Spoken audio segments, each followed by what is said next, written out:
In this video, I want to talk to you about energy, vitality, lifeblood. You know, it's the thing that we need in order to be able to get up and go. It's the thing that gets us up in the morning and keeps us going throughout the day. So energy is something that most of us want more of, but you know, if we don't have it, maybe we know how to get it or we don't know how to get it. So I want to talk to you a little bit about how to get more of it and what are the different aspects of energy that can help you identify parts of your life that maybe you need to make a change with so that you can actually get more energy into your life. So, unbeknownst to many people in society, the number one thing that affects our energy is probably our food, right? Food is energy. Food is not necessarily about taste, even though maybe we want our food to taste well. Food is the thing that actually gives our cells the fuel and the nutrition to be able to help to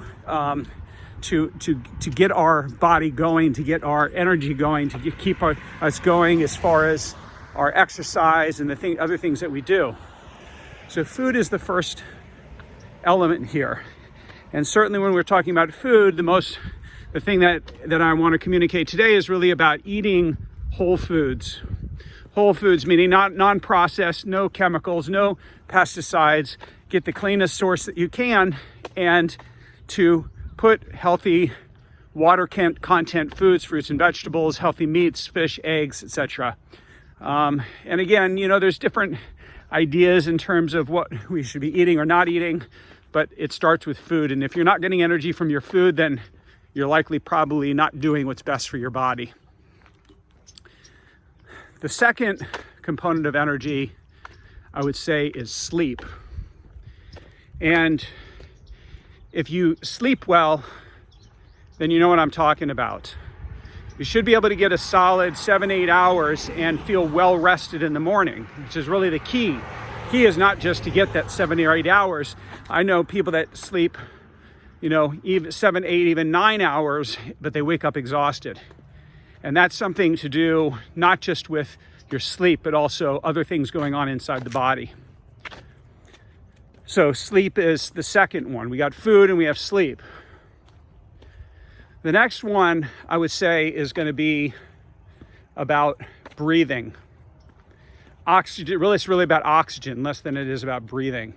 So our ability to be able to change the way that we feel by taking deep breaths throughout the day. So it's one of the things that I do in my own life is to do breathing exercises a couple times a day, which helps to give my body more energy and helps to provide my cells with the nutrients and the fuel and the energy that we need to do in order to be able to fuel the body. So we got food, we got sleep, we got oxygen and breathing. The next one is exercise. Exercise, there's a saying that emotion is created by motion. Emotion, the way we feel, our energy level, whatnot, is created by motion. When we move our body, we help to provide more energy. You notice that when you exercise, sometimes right afterwards you feel tired, but it helps to even out the energy in our body. And the last thing I want to talk about today is about what we call our metabolic function. And our metabolic function is all of the chemical processes inside the body that manufacture energy. So it takes that oxygen, takes those nutrients, takes that nutrition, and turns it into fuel. And in some cases, people are not converting their nutrition, meaning the food that they're putting in their mouth, and they're not able to convert that into good solid energy that can help them in the course of their day. And there's reasons for that. There's things that you can do to change it, to heal your gut, to get your body to break down your nutrients more effectively. These are really the four components, and there's probably more than that, but these are four main components to what affects your energy and what you can begin to do about it. So it really starts with just one. And so if you identify and you say, okay, well, I've got a handle on my food, and I've got a handle on my sleep, but maybe I need to do some more breathing. And if you do all of that and you still are not having success as far as your energy goes, likelihood is that the problem is what we call metabolic in nature, which is our blood sugars, our hormones, our metabolism, our breakdown of fats, proteins, and carbohydrates. And so we take these raw nutrients from our food, from our environment, from the water we drink, from the oxygen we breathe, and it converts it into energy. And if our body's not able to convert it into energy, it means that some aspect of that process is not available to us, and we may not be able to have as much energy. And sometimes we see that in people who, this is an example, is somebody who, say, has been exposed to the Epstein-Barr virus and they get mono, right? So mono is it's a pathogen that can just suck the energy out of a person.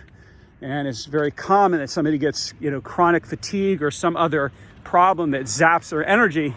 That's something on the outside that somehow got inside of you, and your body's not dealing with it effectively. And it has less to do with the actual virus than it does your body's ability to be able to combat that virus. Just like right now, even with the coronavirus, it's less about the actual virus and more about your body's ability to be able to handle the virus.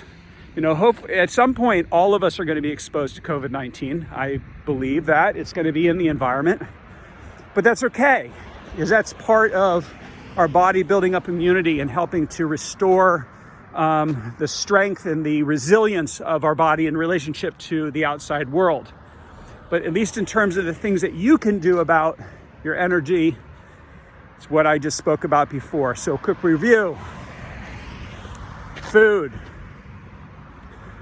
sleep, oxygen and breathing, physical fitness and movement, and the metabolic systems in the body. So if you haven't heard that one before, hopefully that'll give you some direction and help you to see where it is that you may have holes in your plan as far as your life goes. And I hope this was helpful for you. I hope you have a wonderful day. You can see it's a beautiful day in Charlotte, North Carolina, clear blue skies, and I'm happy to talk to you today. I'm Dr. Brad Wolf. Thank you so much for listening.